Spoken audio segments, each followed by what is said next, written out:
예배는 하나님의 음성에 집중하는 귀한 시간입니다. 우리가 성경을 읽을 때도 하나님의 음성을 듣는 시간이고, 예배를 드리는 순간순간 마칠 때까지 경청의 자세를 잃어버리지 않고 하나님의 말씀을 잘 들으시길 바랍니다. 아멘. 예. 오늘 제목은 진정한 자유와 안식이라는 그런 제목입니다. 우리가 살다가 보면 이 수단과 목적을 혼돈할 때가 종종 있습니다. 어떤 목적을 이루기 위해서 특정한 수단을 사용하다가 보면 우리 자신들도 모르게 목적을 위해서 달려가는지 아니면 수단을 위해서 사는 것인지 우리 스스로가 혼란을 느낄 때가 있다는 것입니다. 분명히 우리도 하나님께서 살려주신 목적이 있을 것인데, 하나님께서 살려주셨다는 이 사실만을 기뻐할 뿐 아니라 그냥 즐기고 살아가는, 마지막 하나님 앞에 설 때에 무엇을 위해서 달려갔는지, 무엇을 위해서 이렇게 시간을 보내고 세월을 보내면서 살았는지 하나님께서는 반드시 우리에게 물으실 것인데, 이 자리에 참여하신 모든 분들은 하나님 앞에 이런 고백이 있었으면 좋겠습니다. 하나님, 우리가 하나님 앞에 참으로 부끄러운 것이 많지만 그럼에도 불구하고 매 순간 하나님 앞에 더 가까이 나아가기를 원했습니다. 하나님을 예배하려고 몸부림치다가 살아왔습니다.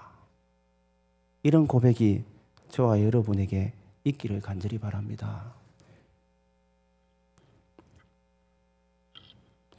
처음에는 목적을 위해서 달려가다가 진짜 목적을 상실하고 수단이 목적이 되어버린 그런 삶을 살다가 가는 분들이 참 많지 않습니까?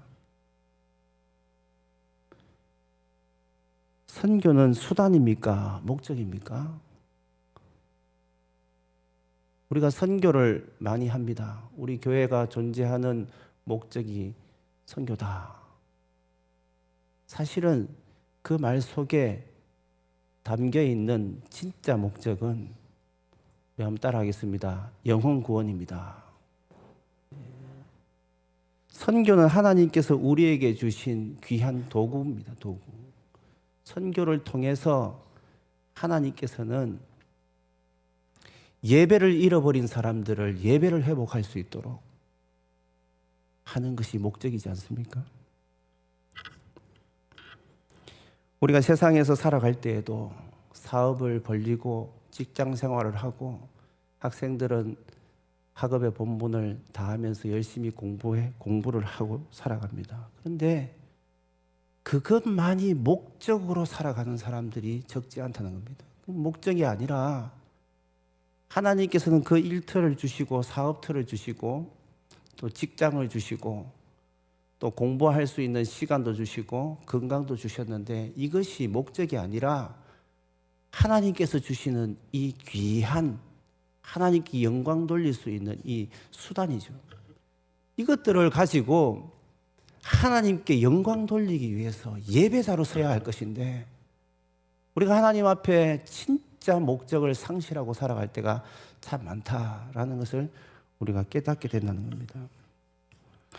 이 시대를 우리가 참 아픈 시대다, 충동적인 시대다, 혼란스러운 시대다, 여러 가지 말들을 많이 하고 있습니다. 적흥적인 문화가 많이 이렇게 일어나고 있고, 방향 감각을 상실하고 빠르게만 분주하게 살아가는 사람들이 참으로 많지 않습니까? 본질을 잃어버리고 피상적인 그러한 충동적인 또 감각적인 그러한 것들에 마음이 빼앗기고 그렇게 살아가는 사람들이 참으로 많습니다. 수단이 목적이 되어버린, 그런 사회, 그러한 모습으로 살아가는 사람들이 많아서 진짜 원칙과 질서는 이미 많이 무너졌고 법을 지키지 않는 사람들이 너무 많아졌다라는 것을 우리가 깨닫게 됩니다. 이제 종말로 치닫게 되면서 디모데후서 3장에도 말씀 나와 있듯이 많은 사람들이 사랑을 지금 잃어가고 있습니다. 기독교인들 역시도 하나님을 믿는 백성이라고 하면서도 사랑이 점점 상실되어 가고 잃어버려가는 사람들이 많고 이기적인 자기중심적인 그러한 생각들로 넘쳐나는 가정들이 참으로 많은 것이 오늘날의 이 현실입니다. 사랑하는 성도 여러분, 오늘 우리가 이 말씀을 읽었는데 저는 오늘 이 말씀을 통해서 이 본문을 뛰어넘어서 19장까지의 19장 이후에 나오는 내용들을 연결해서 우리가 함께 살피려고 합니다. 오늘 이 본문에 보면 이제 드디어 이스라엘 백성들이 출애굽하는 장면이 나옵니다. 출애굽기니까 출애굽하는 것이 정말 중요하다라고 생각할지 모르겠습니다. 그런데 이 처음에 애굽으로 이스라엘 백성들이 내려갔을 때 70명이었습니다. 그런데 430년이 지난 시점에서 장정들만 60만 명이 넘어가는 큰 민족을 이루게 되었습니다. 실제로 한 200만 명이 넘지 않겠습니까? 그러니까 70명이 들어가서 200만 명이나 넘어갔으니까 상당히 많이 이렇게 인구가 불어난 겁니다. 430년 동안 애굽 땅에서 거주하면서 몇 수십 대를 거쳐왔겠죠. 그러면서 이렇게 살아왔는데 하나님께서 때가 참에 아브라함에게 이미 예전에 주셨던 그 약속의 말씀대로 이 약속이 성취된다는 것을 우리가 볼 수 있습니다. 430년이 지나서 이제 출애굽을 하게 된 것입니다.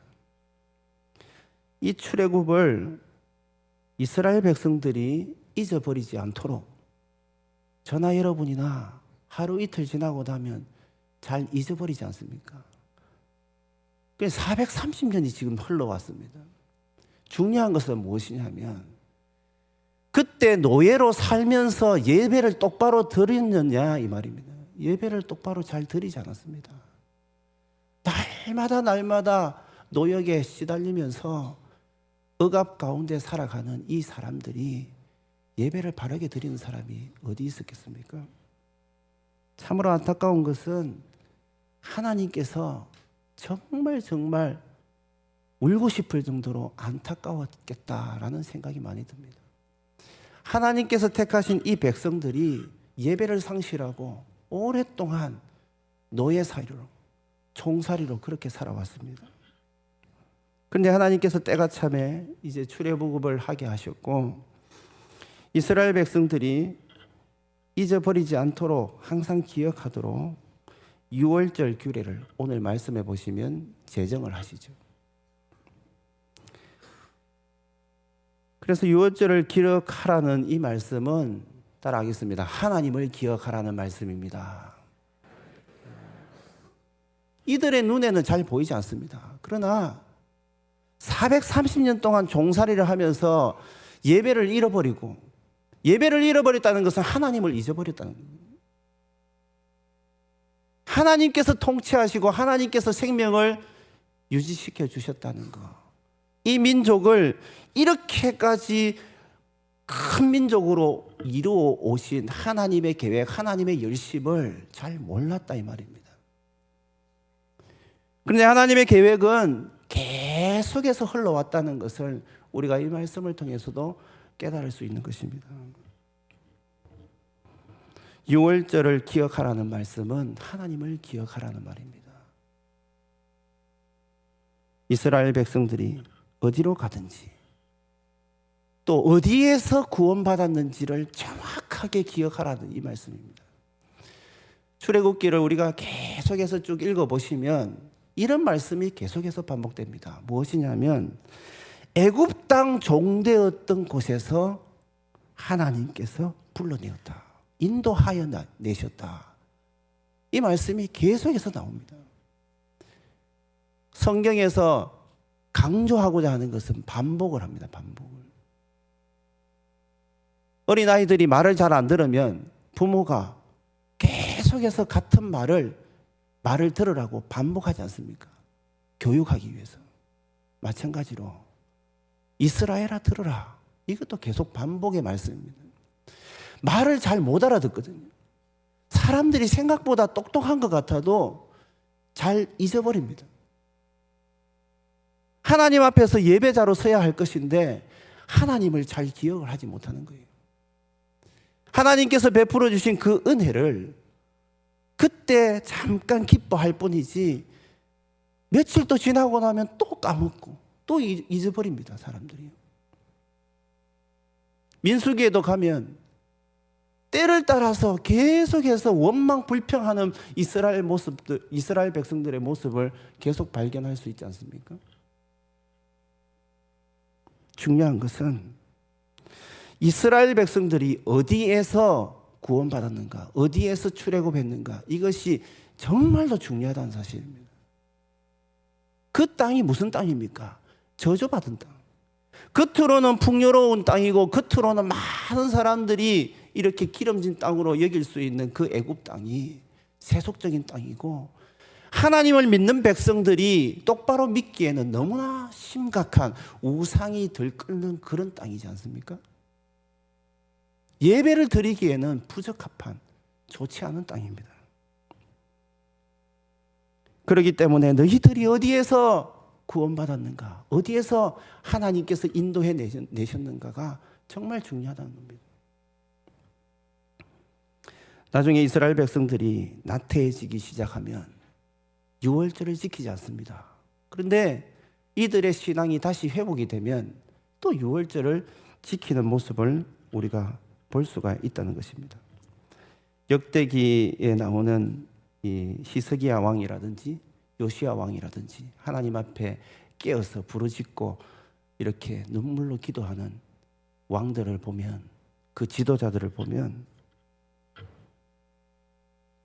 이 시대에 또 유월절이 회복되는 것을 이렇게 그 나라 전체에서 지켜가는 것을 우리가 볼 수 있습니다. 그런데 출애굽기에서 출애굽 자체가 의미하는 것이 진짜 목적이겠습니까? 아, 하나님께서 건져내 주셨다, 기쁘다, 이게 이제 목적을 달성하고 이게 끝난 것입니까? 그렇지 않습니다. 많은 사람들이 출애굽기를 읽을 때에, 저도 중학교 때 비슷한 경험을 했던 것 같은데, 출애굽기를 읽다가 보면 앞부분에는 재미가 있으니까 잘 읽습니다. 모세가 아슬아슬하게 출생하는 그런 장면들, 그리고 또 살아남는 그런 모습들, 또 하나님께서 3장으로 넘어가면 모세를 하나님께서 부르시는 그런 장면들, 또 이후에 보면 10가지 재앙으로 몇 장에 걸쳐서 하나님께서 통쾌하게 재앙을 내려서 바로 왕을 굴복시키는 그 장면을 보면서 기쁘다 라는 생각이 들기도 하고요. 나왔는데 좀 힘든 상황인데 홍해 앞에 맞닥뜨렸을 때 하나님께서 홍해를 기적과 같이 갈라서 마른 땅으로 지나가게 하시는 이 장면을 보면서, 야, 정말 하나님이 놀라우시다 라는 것을 보면서 기뻐하게 됩니다.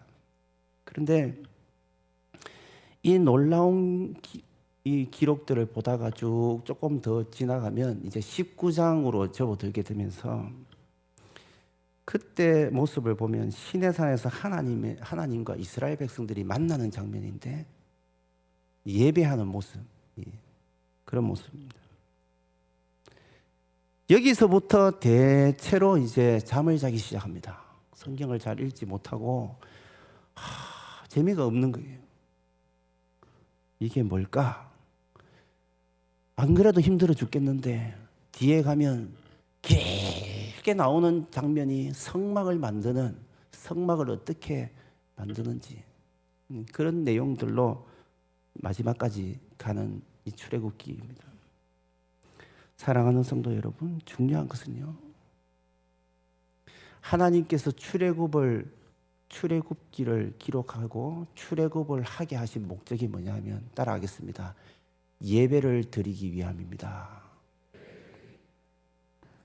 하나님께서는 이스라엘 백성들을 건져내신 것으로 끝나는 게 아닙니다. 여러분이 예수 십자가로 말미암아 구원받았다는 이 사실이 너무너무 중요하고 천국 가게 되었다는 것이 너무 중요하지만 하나님께서는 진짜 궁극적인 목적은 저와 여러분 한 사람 한 사람이 이 땅에서도 예배자로 설 뿐 아니라 마지막 하나님 앞에 서고 천국 잔치에 올라갔을 때에도 영원토록 하나님과 동행하면서 예배자로 서기를 간절히 원하고 계신다는 것을 믿으시길 바랍니다. 성막을 제정하시는, 성막을 만드시는 장면 길게 말씀하고 있는데 성막을 왜 만듭니까? 예배를 드리기 위해서 그렇지 않습니까? 레위기서가 그 27장까지 나오는데 첫 장부터 계속 나오는 게 예배입니다. 예배 드리는 방법. 예배를 어떻게 드려야 되는가? 거룩하신 살아계신 하나님 앞에 온전하지 못하고 부끄러운 것이 많고 허물 많고 죄 많은 인간이 도무지 하나님 앞에 설 수 없는 그 인간이 어떤 방법으로 하나님 앞에 예배 드리냐 이 말입니다. 그러니까 하나님께서 예배 드릴 수 있는 방법들을 여러 가지 제목을 어떻게 하고 이런 것들을 설명하시고 말씀해 주시지 않습니까? 우리가 기억할 것은 출애굽기의 목적은 예배를 위한 것이다. 출애굽의 목적은 예배를 위한 것이다라는 것입니다. 그렇다면 이 출애굽이 지향하고 있는 목적이 뭡니까? 진짜 목적이 무엇일까요? 우리 성경을 다 같이 찾아서 읽도록 하겠습니다. 지금 오후 시간이기 때문에 성경을 다 찾아서 읽으면 잠이 조금 깨실 겁니다. 예. 다 찾아서 읽겠습니다. 출애굽기 3장 12절입니다.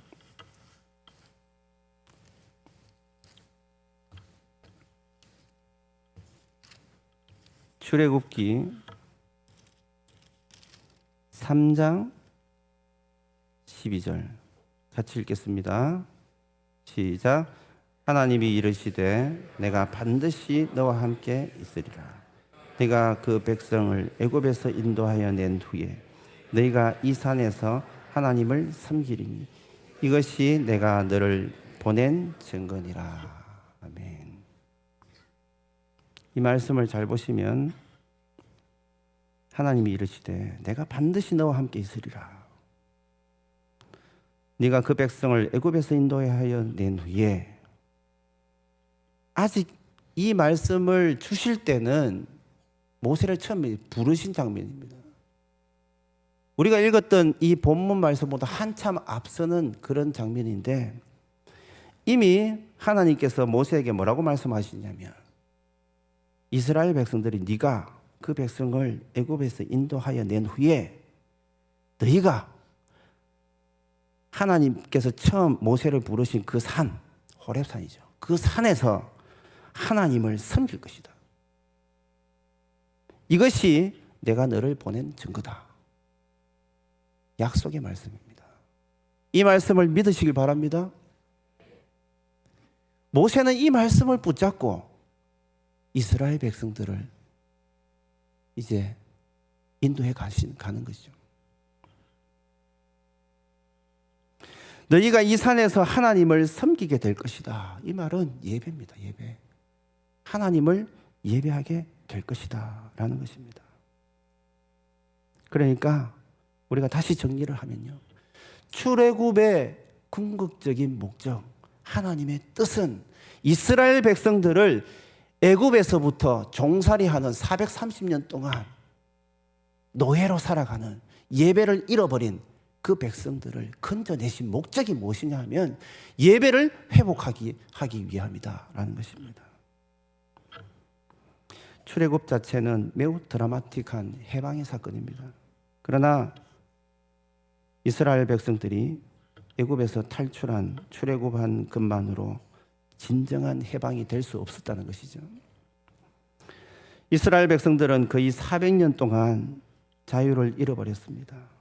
여기서 말하는 자유는 하나님 안에서 거하는, 안식하는 진정한 예배를 잃어버렸다 이 말입니다. 노예 생활을 하고 하루하루 먹고 살기에 정말 하루하루 답답하게 살 수밖에 없는 그런 상황이었습니다. 때가 되어서 이제 애굽에 하나님께서 재앙을 내리십니다. 10가지 재앙을 계속해서 내리시죠. 여기서 통쾌한 장면은 무엇이냐면, 그렇게 이스라엘 백성들, 하나님의 백성, 하나님께서 택하신 백성을 짓누르고 있었던 바로왕과, 그리고 이스라엘 백성들이 울며 겨자 먹기로 섬길 수밖에 없었던 그 애굽신들을 다 심판하셨다는 그 장면입니다. 그 내용입니다. 하나님께서 애굽 사람들이 섬기고 있는 그 신들보다 더 위대하고 더 높으신 위대하신 하나님이시라는 것을 애굽 사람들도 깨닫게 되었고 이스라엘 백성들도 깨닫게 되었다라는 것입니다. 우리 하나님께서 승리하신 것이죠.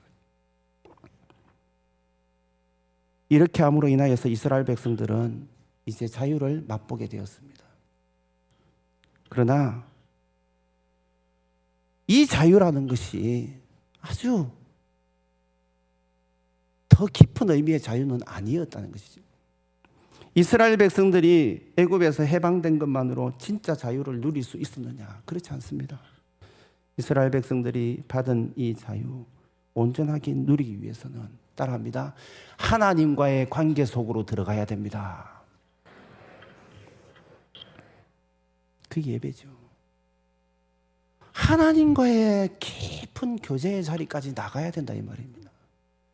하나님께서 나를 살려주셨다, 이스라엘 백성들을 구원하여 주셨다, 그냥 감격하고 기뻐하고 그렇게 살아가는 백성들이 많이 있었고, 거기에 그냥 머물러 있다 보니까 나중에 어떻게 합니까? 더 이상 하나님과의 교제하는 자리까지 가지 못한 사람들은 나중에 불뱀이 나타나든가 하면 막 원망하고 불평하고 그 전에 막 이런저런 일을 하다가 하나님 앞에 벌받고 심판받고 많이 죽었다는 사실입니다. 우리의 모습도 그렇지 않습니까? 하나님이 우리를 살려주셨다, 예수 십자가로 말미암아 내가 구원받았다, 참 기쁜 일이고 감사한 일입니다. 이거보다 더 기쁜 일이 어디 있겠습니까? 그냥 그게 끝인 거예요. 하나님 앞에서 은혜를 누리기 위해서 날마다 예배를 드리고 하나님을 더 깊이 알아가고 말씀을 더 깊이 알아가고 예수 그리스도를 더 인격적으로 만나기 위해서 몸부림치고, 그런 모습은 보이지 않는다라는 것입니다. 보통 사람들은 이것이 자유라고 생각합니다. 아무 것에도 매이지 않고 어디에도 매이지 않는 상태, 이것이 자유라고 생각합니다. 그러나 성경이 말하고 있는 진짜 자유는 무엇입니까? 우리들을 창조하신 하나님, 우리를 사망에서 생명으로 옮겨주신 그 하나님, 예수 십자가를 통하여서 진정한 구원을 베풀어 주신 그 하나님을 믿고 하나님과의 예배 가운데에 바른 관계를 세우고 진정한 자유를 맛보고 진정한 안식을 누리기를 간절히 원하신다는 사실입니다. 우리 한번 받아서 하겠습니다. 예배보다 더 중요한 것은 없습니다. 왜냐하면 예배가 진정한 안식이고 예배가 진정한 자유를 주기 때문에 그렇습니다. 이스라엘 백성들이 애굽에서 종살이 할 때는 바른 예배자로 설 수가 없었습니다.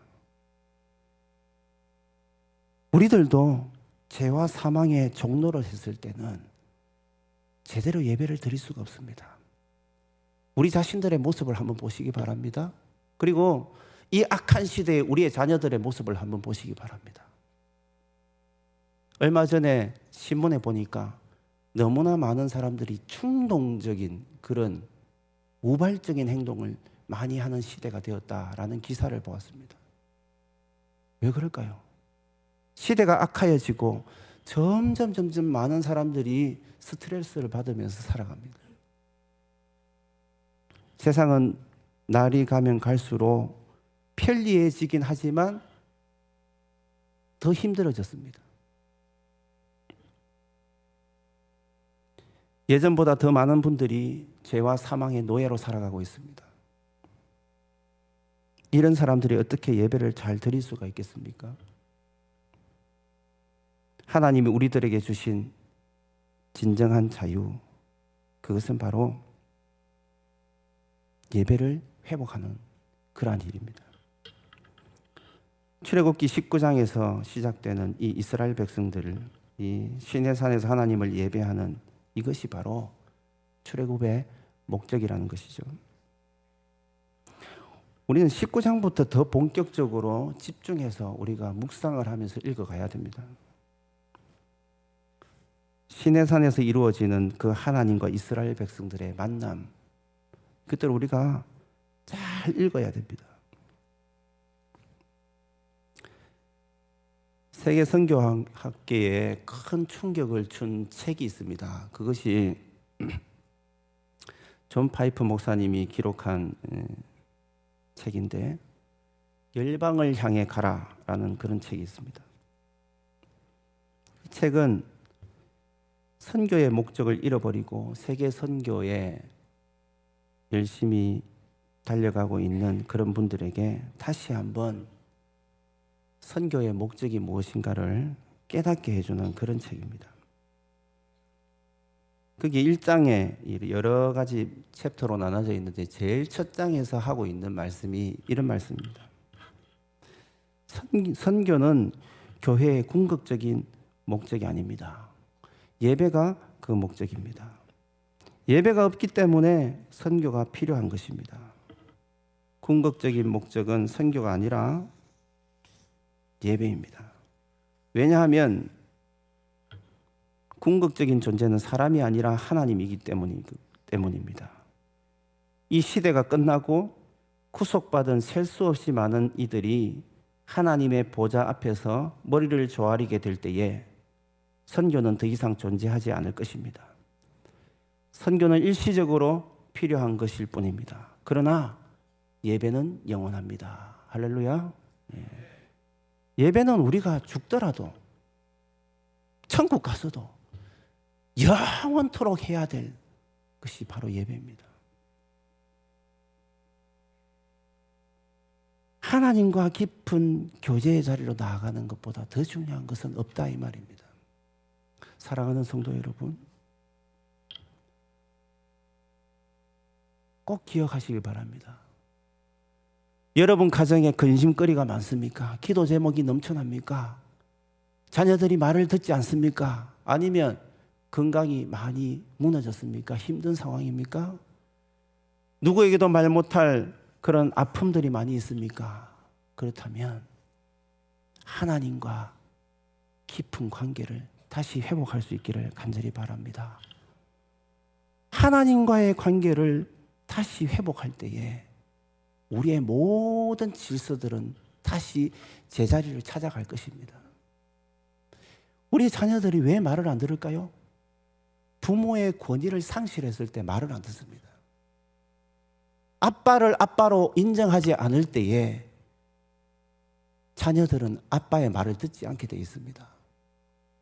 엄마가 엄마다운 모습, 권위를 상실했을 때에 자녀들은 엄마의 말을 듣지 않습니다. 이스라엘 백성들이 왜 하나님의 말씀을 거역했을까요?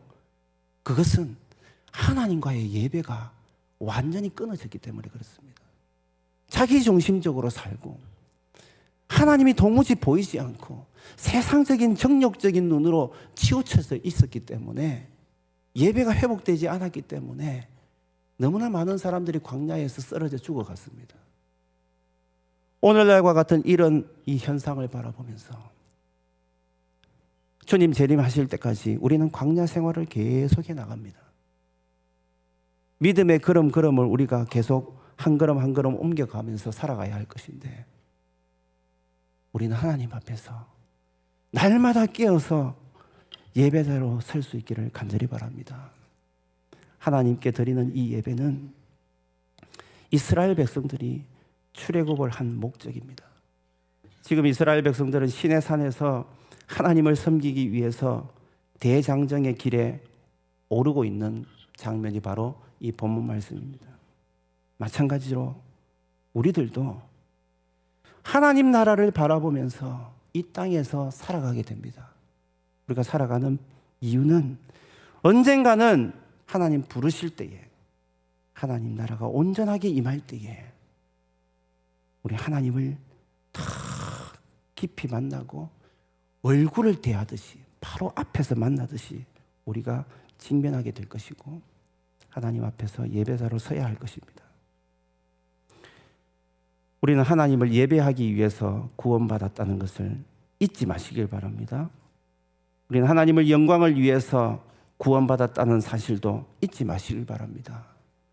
우리 마음에 하나님에 대한 열정이 회복되어야 됩니다. 마지막 날에 이루어질 그 예배를 바라보면서 오늘도 이 땅에서부터 하나님께 진정으로 영과 진리로 예배하는 저와 여러분이 될 수 있기를 바랍니다. 요한계시록 19장 9절에 어린 양의 호진잔치에 청함을 받은 자들은 복이 있다라고 말했습니다. 우리 모두 다 어린 양의 혼인잔치에 청함을 받은 복받은 사람인 것을 기억하시고 이 믿음 변치 않고 날마다 자라가는 하나님의 성품, 하나님의 그 마음을 닮아가는 저와 여러분이 될 수 있기를 간절히 바랍니다.